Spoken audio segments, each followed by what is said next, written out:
नहीं। यादों में तेरे सबको भुला तू, यादों में तेरे सबको भुला तू, कोई न मुझको याद रहे। सब खुशियों को आग लगा तू, खानाए दिल आबाद रहे। अब तो रहे बस तादमे आखिर, अब तो रहे बस तादमे आखिर, विर्द जुबा आए मेरे खुदा, ला इलाहा इल्लल्लाह, ला इलाहा इल्लल्लाह, ला इलाहा इल्लल्लाह, मुहम्मदुर रसूलुल्लाह सल्लल्लाहु अलैहि वसल्लम। আলহামদুলিল্লাহ, মাদ্রাসায় আবু হুরায়রা কর্তৃক আয়োজিত হাফেজ ছাত্রদের দস্তারবন্দি উপলক্ষে আজকের এই মাহফিলের সম্মানিত সভাপতি, প্রধান অতিথি, প্রধান বক্তা এবং বিশেষ বক্তা সহ আমার সামনে উপবিষ্ট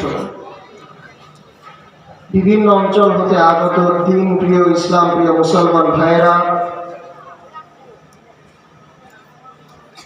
এবং আমাদের আদরের তালেবুল ইলম এবং পর্দার আড়ালে অবস্থানরত আবেদা সালেহা মা বোনেরা, সকলকে আমার আন্তরিক সালাম জানাচ্ছি। আসসালামু আলাইকুম ওয়া রাহমাতুল্লাহি ওয়া বারাকাতুহু। প্রথমে আল্লাহ তাআলার দরবারে শুকরিয়া আদায় করি যে আল্লাহ রাব্বুল আলামিন আমাকে আপনাকে দুনিয়ার সমস্ত কাজ থেকে ফারেক করে, দুনিয়ার সমস্ত গুনাহের পরিবেশ থেকে মুক্ত করে জালিসুর রহমান বেহেশতের বাগানে আসার বসার কিছু কথা বলা এবং শোনার তৌফিক দান করেছেন। এই জন্য সকলে শুকরিয়া আদায় করি আলহামদুলিল্লাহ।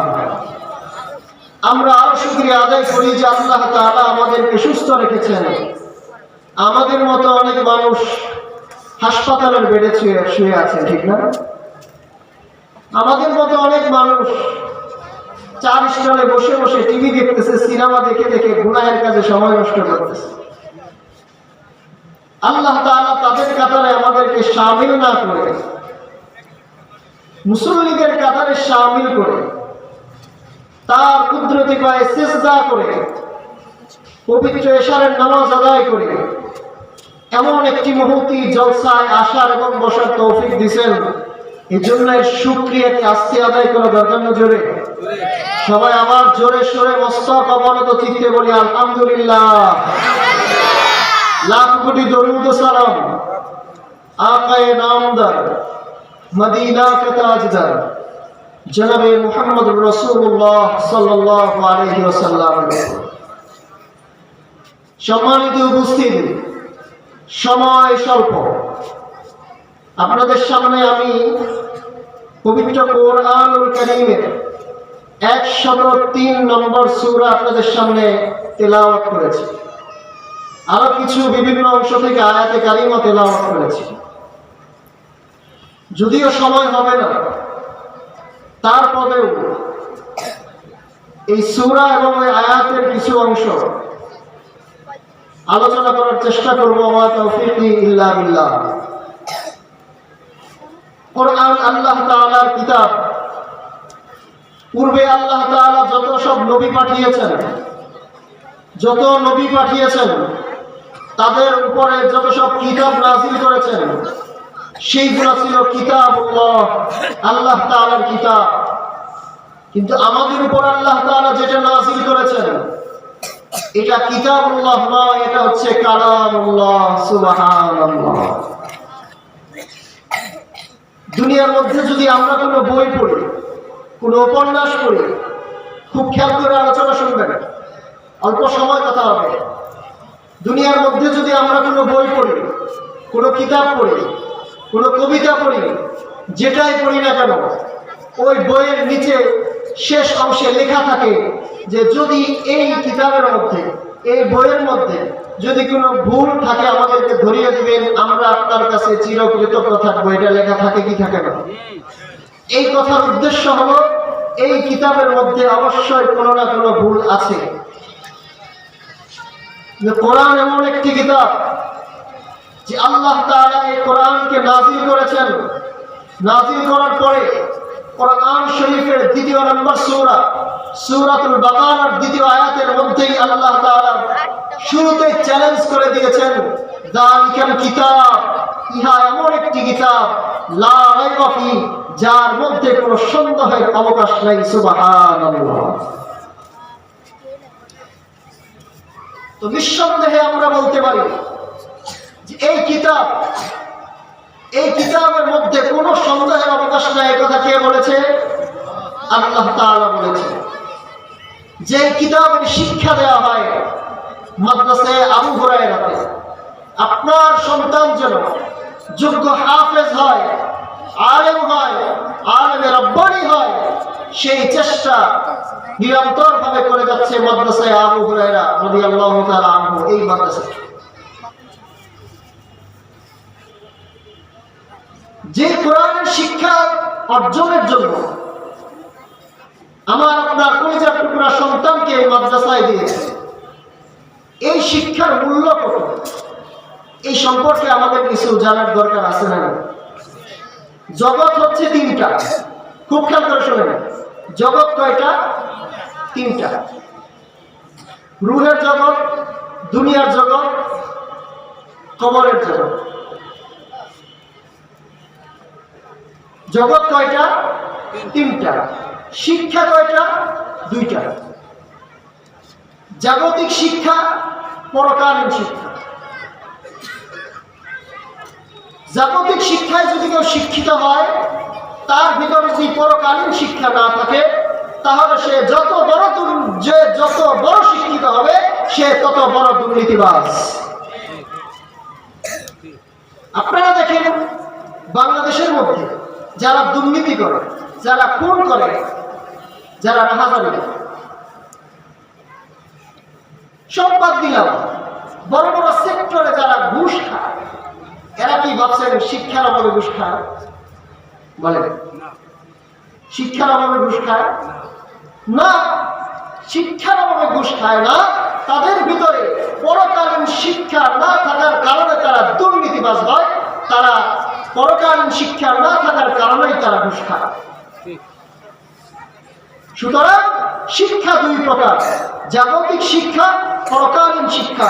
একজন মানুষের ভিতরে জাগতিক শিক্ষাও আছে, পরকালীন শিক্ষাও আছে, তাহলে ওই মানুষটা কখনো দুর্নীতিবাজ হতে পারে না, ওই মানুষটা কখনো কোনো মানুষের উপর জুলুম করতে পারে না, ওই মানুষটা কখনো রাষ্ট্রীয় সম্পদ নষ্ট করতে পারে না। যখন এই কাজগুলা করবে, বুঝতে হবে তার ভিতরে পরকালীন শিক্ষা নাই।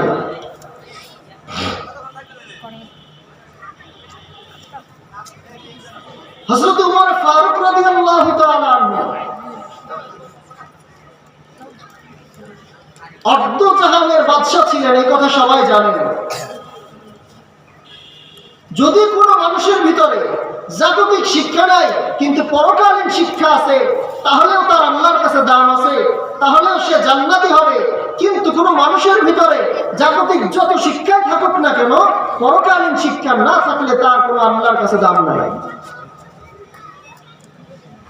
হযরত উমর ফারুক রাদিয়াল্লাহু তাআলা আনহুর জামানায় একটা ঘটনা ঘটেছে। এটা বললে সহজে বুঝবেন, বুঝার জন্য বলতেছে। আমি সূরার তাফসীরে পরে আসতেছি। হযরত উমর ফারুক রাদিয়াল্লাহু তাআলা আনহু সফরে বের হইলেন। সফরে বের হওয়ার পরে তার একটা অভ্যাস ছিলেন, সে যখন রাস্তায় বের হইতেন মাঝে মাঝে নিজের প্রজাদের অবস্থাগুলা দেখার জন্য ছদ্মবেশে বের হইতেন। তার রাজ্যের মানুষ কিভাবে চলে, কি হালাতে থাকে, সেইগুলা তিনি দেখাশোনা করতেন। হযরত উমর ফারুক রাদিয়াল্লাহু তাআলা আনহু মরুভূমি দিয়ে যাইতেছেন। যাওয়ার সময় দেখতেছেন একজন রাখাল ছাগল চড়াইতেছে, কি চলাইতেছে? রাখালরা কি শিক্ষিত থাকে? রাখালরা শিক্ষিত থাকে না, মূর্খ শুদ্ধ থাকে। সরল সহজ মায়া। হযরত উমর ফারুক রাদিয়াল্লাহু তাআলা আনহু, তার তো ক্ষুধা লেগে গেছে। ক্ষুধা লাগার পরে তিনি চিন্তা করতেছেন, আমার রাজ্যের মানুষ আল্লাহকে কেমন ভয় পায়, আল্লাহকে কেমন ভয় পায়, তাকওয়া কতটুকু আছে, পরীক্ষার জন্য তিনি একজন রাখালের কাছে গেলেন। যে রাখালকে সে ছাগল চড়াইতে দেখলেন তার কাছে গেলেন। যাওয়ার পরে বলতেছে, রাখাল, আমি তো একজন মুসাফির, সফর করতেছি। মাঝ রাস্তায় আসার পরে আমার খাদ্যদ্রব্য যা ছিল সব শেষ হয়ে গেছে। খাদ্যদ্রব্য সব শেষ হয়ে গেছে, খাওয়ার মতো অবশিষ্ট কোনো জিনিস তো আমার কাছে নাই। ভাই, তুমি কি আমাকে একটা ছাগল দহন করে কিছু দুধ দিবা নাকি?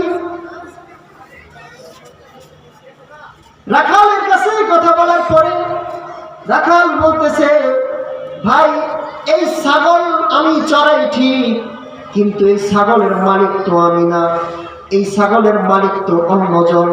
হযরত উমর ফারুক রাদিয়াল্লাহু তাআলা আনহু পরীক্ষা করার জন্য বলতেছে, মালিক তো অন্যজন ঠিক আছে, কিন্তু তুমি আমাকে দুধ দিলে তো আর মালিক দেখবে না। তুমি যদি আমাকে দুধ দাও, মালিক তো দেখবে না, সমস্যা কি?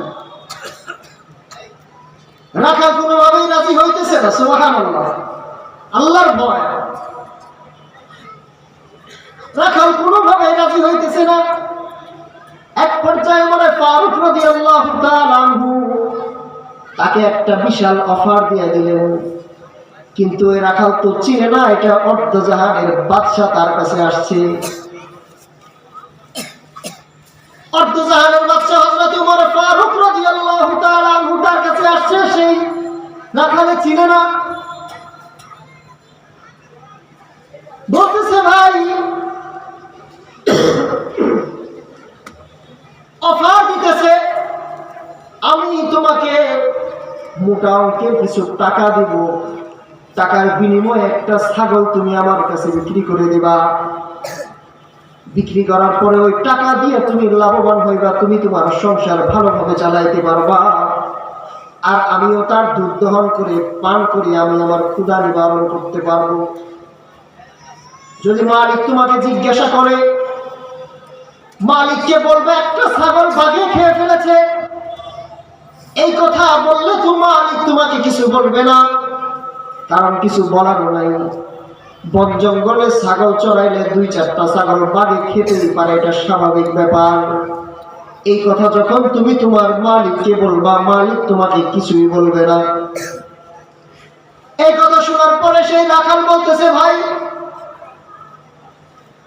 তুমি যে কথা বলেছ, আমি যদি আমার মালিককে বলি একটা ছাগল বাঘে খেয়ে ফেলেছে, আর তোমার কাছে ছাগলটা বিক্রি করলাম, বিক্রি করার পরে সেই টাকা দিয়ে আমি লাভবান হইলাম, আমার সংসার চাইলাম, কিছুদিন ভালোভাবে চললো, কিন্তু ভাই তুমি তো মুসাফির, তো আমি তো তোমাকে চিনি না, কিন্তু আমি না হয় একজন মালিককে বুঝ দিলাম, কিন্তু আরেকজন মালিক আছে যে তোমার মালিক আমারও মালিক। সুবহানাল্লাহ। আমি আমার মালিককে যদি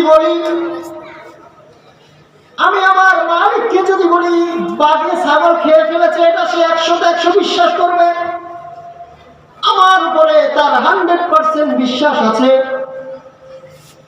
কিন্তু ভাই আরেকজন মালিক যে আছে, যে সর্বক্ষণ তোমার আমার সবকিছু দেখতেছে, ওই মালিকের কাছে কি জবাব দিব সেইটা আমাকে আগে বলো। সুবহানাল্লাহ। তোমার আর আমার একজন মালিক আছে, তার কাছে কি জবাব দিব, তার চোখ কিভাবে ফাঁকি দিব? যে একজন রাখালের মধ্যে জাগতিক শিক্ষা নাই, কিন্তু পরকালীন শিক্ষা থাকার কারণে সাধারণ থেকে সাধারণ একটা অবাঞ্ছনীয় কাজ সে করে নাই। সাধারণ থেকে সাধারণ একটা কাজ গুনাহ সে করে নাই। এই জন্য বলছি জগৎ তিন প্রকার শিক্ষা, দুই প্রকার। জাগতিক শিক্ষা কারো ভিতরে নেই, পরকালীন শিক্ষা আছে, তো আল্লাহর কাছে তার দাম আছে। আর যদি জাগতিক শিক্ষা অনেক, পরকালীন শিক্ষা নাই, তাহলে ওই শিক্ষার দাম আল্লাহ তাআলার কাছে নেই। এখন আলহামদুলিল্লাহ প্রত্যেকটা মাদ্রাসায় দ্বীনি শিক্ষার পাশাপাশি, আখিরাতের শিক্ষার পাশাপাশি জাগতিক শিক্ষার সমন্বয়ে সিলেবাস করা হয়েছে, যেইভাবে শিক্ষা দেওয়া হয় এই আবু হুরায়রা মাদ্রাসায়। এখানে যাদের সন্তান পড়ে তারা জানে না খুব সুন্দর সুদক্ষভাবে মাদ্রাসাটি পরিচালিত হচ্ছে। এই মাদ্রাসায় আপনার সন্তান পড়তেছে, হাফেজ হইতেছে, কিয়ামতের দিন এই হাফেজে কোরআন সবচাইতে বড় জান্নাতে যাবে। সুবহানাল্লাহ। কোরআন শরীফের যত আয়াত আছে প্রত্যেকটা আয়াত পড়বে, এক একটা তালা চড়বে।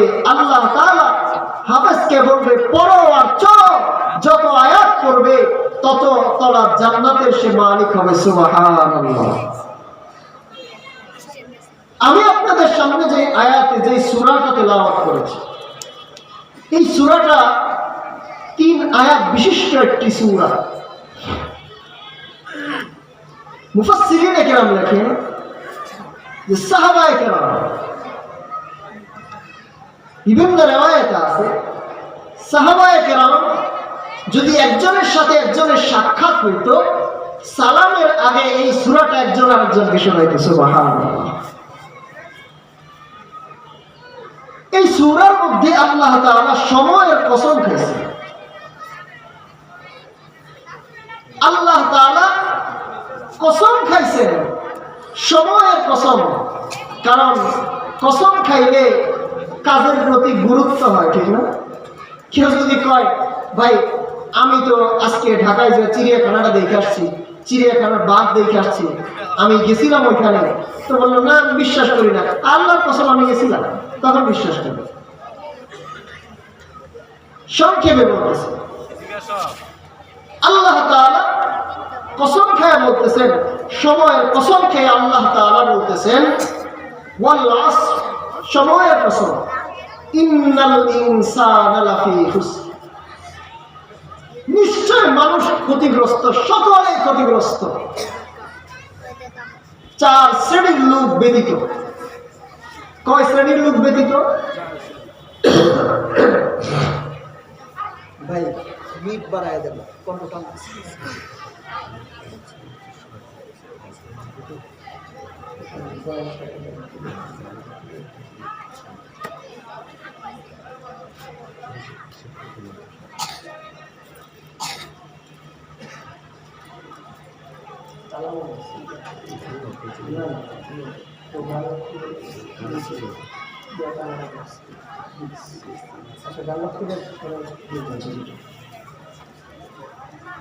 বলতেছিলাম যে 4 শ্রেণীর লোক ব্যতীত সবাই ক্ষতিগ্রস্ত। কয় শ্রেণীর লোক? আল্লাহ রাব্বুল আলামিন প্রথমত কসম খেয়ে বলতেছেন ওয়াল আসর, সময়ের কসম, ইন্নাল ইনসানা লাফি খুসর, নিশ্চয় সকল মানুষ ক্ষতিগ্রস্ত, 4 শ্রেণীর লোক ব্যতীত। ইল্লাল্লাযীনা আমানু ওয়া আমিলুস সালিহাত ওয়া তাওয়াসাউ বিল হাক্কি ওয়া তাওয়াসাউ বিস সাবর। ইল্লাল্লাযীনা আমানু, যারা আল্লাহ তাআলার উপরে ঈমান এনেছে, এক শ্রেণী, যারা আল্লাহর উপরে ঈমান এনেছে। ঈমান কেমন ঈমান আছে? যে ঈমান আযান হইলে মসজিদে নিতে পারে না, এই ঈমানের কথা আল্লাহ বলছে। কথা বলেন না কেন? আল্লাহ ঈমানের কথা বলছে। যে ঈমান আযান হইলে মসজিদের দিকে না যায়, উল্টা দিকে যায়, ওই ঈমানদারের কথা বলছে না। এখানে তো ওই ইমানের কথা বলা হয়েছে যে ইমানের জন্য ঘর ছাড়তে রাজি, বাড়ি ছাড়তে রাজি, বিবি বাচ্চা সব কিছু ছাড়তে রাজি, বন্দুকের নালের সামনে দাঁড়িয়েও ইমানের পথে অটল থাকবে এমন ইমানদারের কথা বলা হয়েছে।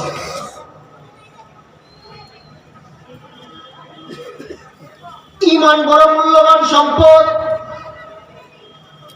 জীবনের চেয়ে ইমানের দাম অনেক বেশি। জীবনের চেয়ে ইমানের দাম অনেক বেশি। যদি কোনো মানুষ ইমান নিয়ে কবরে যাইতে পারে, সারা জীবন গুনাহ করেছে, সারা জীবন সে পাপ কাজ করেছে, কিন্তু মৃত্যুর আগে ইমান নসিব হয়ে গেছে, তো সে মাপ পেয়ে গেছে। যারা ইমানদার হয় তাদেরকে তো কখনো গুনাহ করানো যায় না। ইমানের শক্তিতে তাকে গুনাহ থেকে বাঁচায়া দেয়।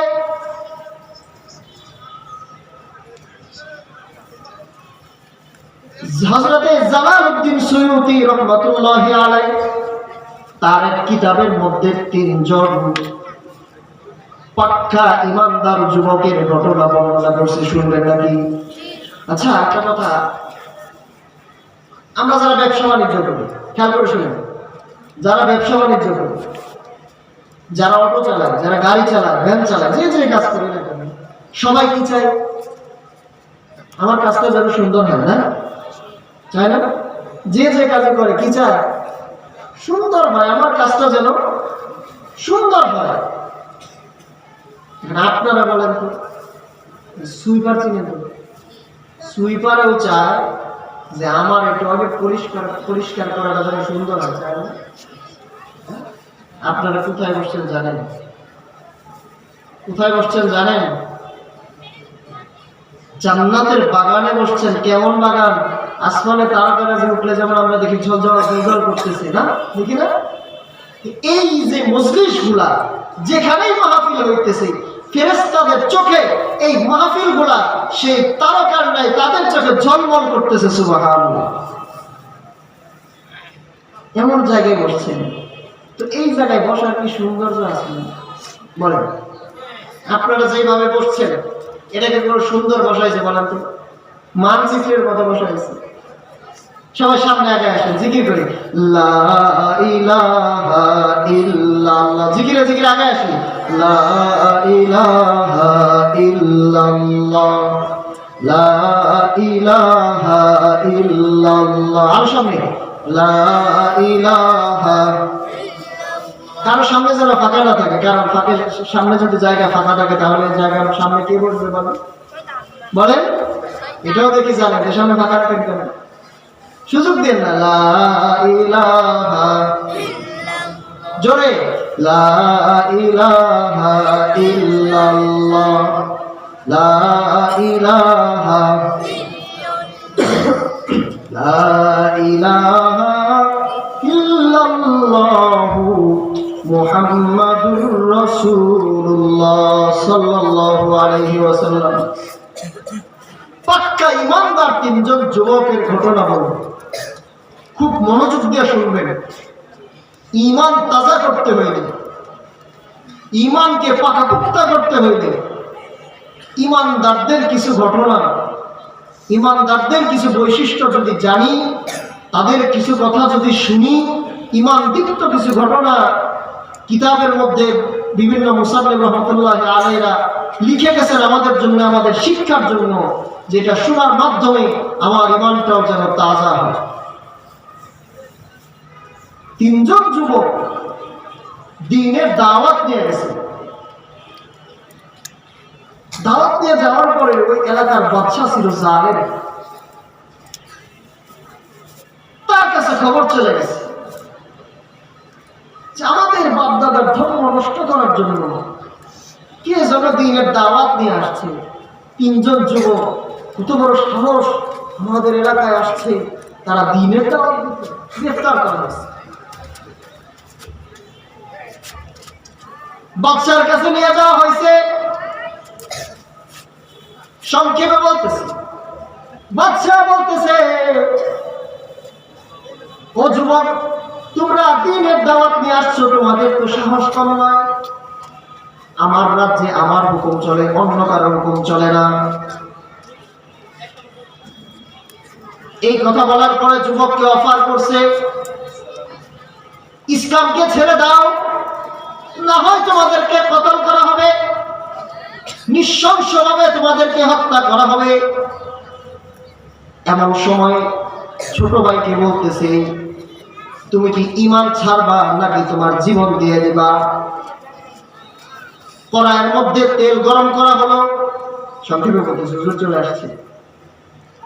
তেল গরম করা হলো, এরপরে ছোট ভাইকে অফার করা হলো, ইসলাম ছাড়বা নাকি জীবন দিবা? ছোট ভাই জীবন দিয়ে দিল। সুবহানাল্লাহ, তাদের ঈমান দেখেন। ছোট ভাই কড়াইয়ের মধ্যে পড়ে জীবন দিয়ে দিল। কড়াইয়ের তেল, উত্তপ্ত তেলের মধ্যে, গরম টকবকে তেলের মধ্যে পড়ার সাথে সাথে ভাজি হয়ে গেছে। দ্বিতীয় ভাইকে বলতেছে, দেখো তোমার ভাই কিভাবে তেলের মধ্যে ভাজি হয়ে যাইতেছে, তুমি কি ঈমান ছাড়বা?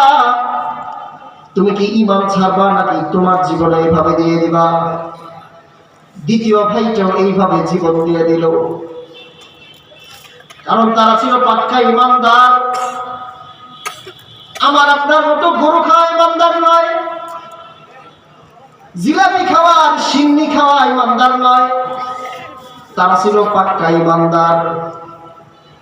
এমন করতে করতে বড় ভাইয়ের সময় যখন আসছে, খুব মনোযোগ দিয়ে শুনেন, বড় ভাইয়ের সময় যখন আসছে, বড় ভাইকে বলতেছে, দেখো তোমার দুই ভাই তেলের মধ্যে ভাজি হয়ে গেছে, তোমার জন্য মৃত্যু অপেক্ষা করতেছে, তুমি কি ইসলাম ছাড়বা নাকি এদের মতোই জীবন দিবা?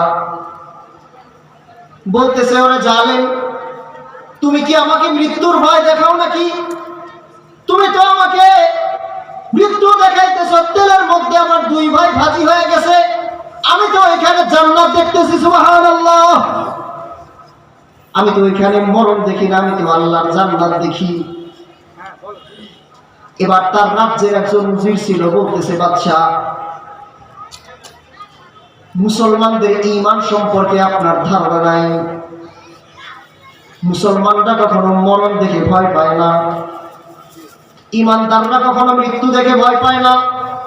আপনি তার দুই ভাইকে যেইভাবে মারলেন, তারা তো সফল হয়ে গেল। প্রকৃত ঈমানদারদেরকে যদি আপনি মেরে ফেলেন, শহীদ করে দেন, তাহলে তারা হলো সফল। কারণ মুমিনের সারা জীবনের একটা ইচ্ছা থাকা দরকার, যে আমি আল্লাহর রাস্তায় জীবন দেব, শহীদ হব, শাহাদাত বরণ করব।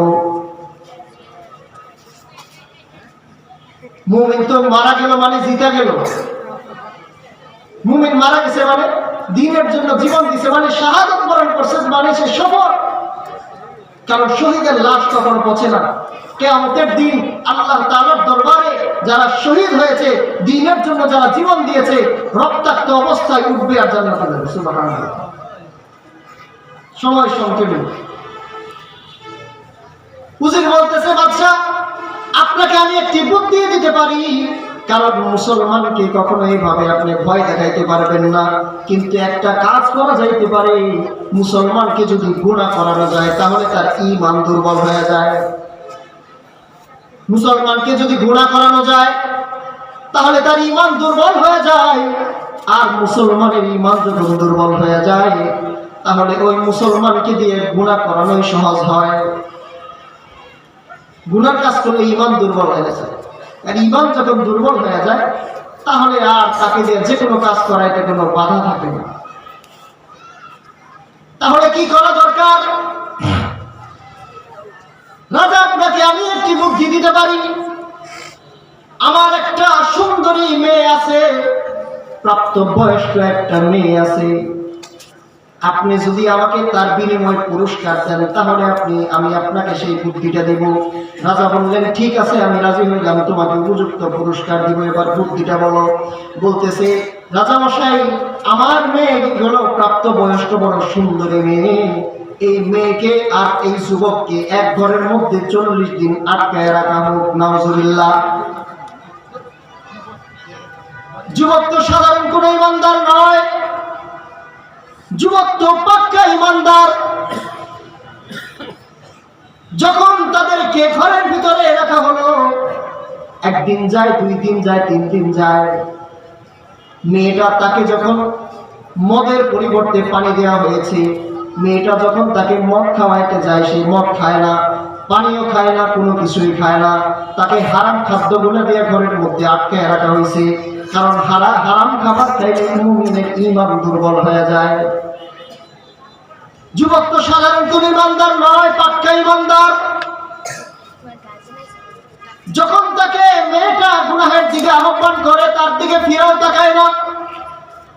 এইভাবে 1 দিন, 2 দিন, 3 দিন, 1 সপ্তাহ, 2 সপ্তাহ যেতে যেতে যখন 40 দিন পুরান হয়ে গেছে, উজির তো মহা খুশি, সে তার পুরস্কার পাবে, পুরস্কার পাওয়ার দিন আসছে।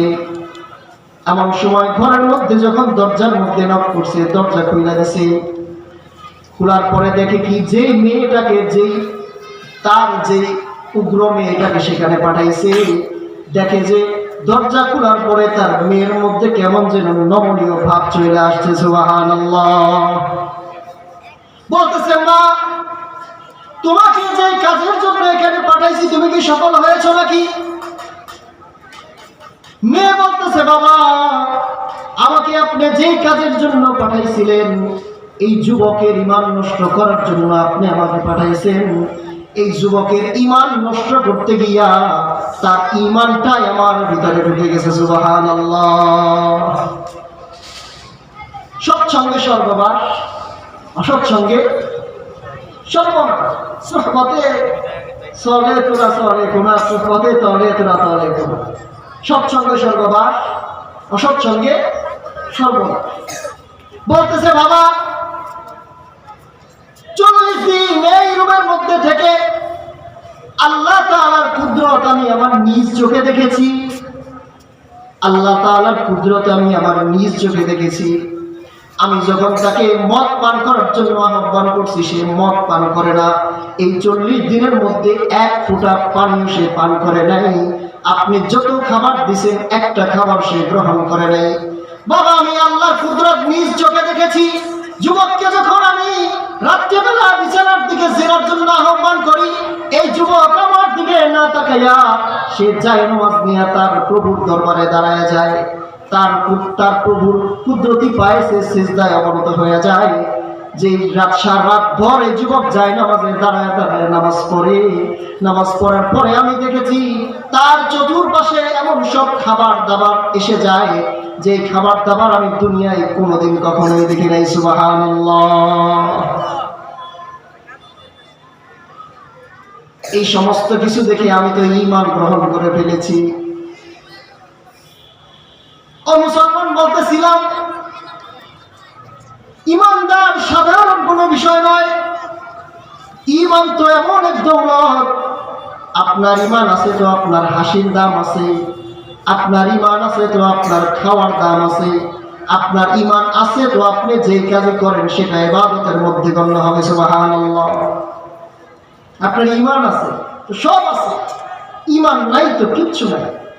তো বলতেছিলাম যে ওয়াল আসর, আল্লাহ সময় কসম খেয়ে বলেন, ইন্নাল ইনসানা লাফি খুসর, নিশ্চয় সকল মানুষ ক্ষতিগ্রস্ত। 4 শ্রেণীর লোক ব্যতীত, ইল্লাল্লাযীনা আমানু ওয়া আমিলুস সালিহাত ওয়া তাওয়াসাউ বিল হাক্কি ওয়া তাওয়াসাউ বিস সাবর। 1 নম্বর হলো যারা আল্লাহ তাআলার উপর ঈমান আনে এবং যারা আমলে সালেহ করে, যারা নেক আমল করে। ওয়া তাওয়াসাউ বিল হাক্কি, যারা সৎ কাজের আদেশ দেয়, সৎ কাজের পরামর্শ দেয়। ওয়া তাওয়াসাউ বিস সাবর, যারা সবর ইখতিয়ার করে। আমার সামনে, আমার পাশে বসা আমাদের বাংলাদেশের ঐতিহ্যবাহী শিক্ষা প্রতিষ্ঠান, যেটা আমরা ফুলবাড়িয়া মাদ্রাসা বড় মাদ্রাসা হিসেবে চিনি, মাদ্রাসার দীর্ঘদিনের মুহাদ্দিস এবং আরেকজন বিজ্ঞ আলেম উপস্থিত হয়েছেন, যিনি খুব গুরুত্বপূর্ণ আলোচনা করেন, শুনলে বুঝবেন। আপনাদের পাশের মাদ্রাসা যে হযরতুল আল্লামা